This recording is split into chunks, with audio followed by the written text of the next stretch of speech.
As chair of the full committee, Dr. Foxx. Thank you, Mr. Chairman, and I want to thank our witnesses for being here today. We've had you here many times, unfortunately, but we appreciate always your coming. Ms. Emery-Aris, how easy was it to receive documents and communication in a prompt and accurate manner from the department? It was extremely challenging. It took us 5 months to receive documents that we had requested in March. In your other GAO investigations, have you experienced similar difficulties, or was this uniquely challenging?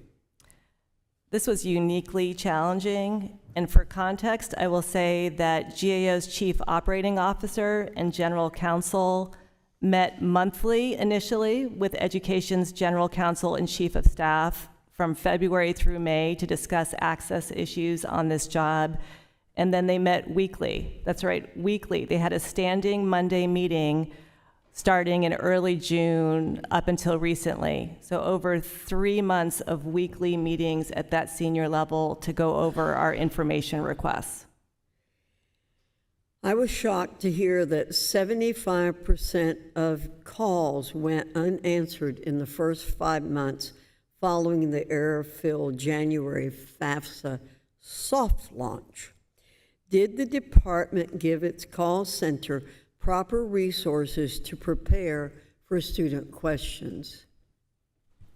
No, the department is responsible for providing the forecast, for letting the contractors know how many calls they can expect to receive, and Education botched that. They dramatically underestimated how many calls would be coming in, and as a result, the call center vendors were unable to staff the center appropriately. Thank you. Ms. Cruz-Kane, do you believe the structure of the FSA contract showed urgency and planning for a timely FAFSA release? I think that the firm fixed price that they did use was not the best avenue, as it didn't include an incentive structure. So normally contracts can use an incentive. They may capture 10% of a fixed fee in an incentive pool and distribute it when that contractor meets certain milestones or metrics, and that's agreed upon in advance. Another example is you can tie incentives to major releases, but this contract didn't have any of those. So there was no real urgency for the contractor or any incentive for them to meet the specified deadlines and functionality releases. Thank you. FAFSA is one of the department's bread and butter responsibilities, meaning it's basic to the department. It shouldn't have taken a subpoena from committee Republicans for this administration to let GAO and Congress conduct oversight into this terrible disaster. The Biden-Harris administration's failing will continue to have ripple effects on hundreds of thousands of students to come. And Mr. Chairman, I know we have the copies of the 2 reports from the GAO, but I think it's important to point out the GAO is basically an agency that we can count on simply to call balls and strikes. It is nonpartisan, and I'm very grateful again to the hard work that is done by the GAO over the years. And as I've mentioned, we've had the GAO in this committee time after time after time.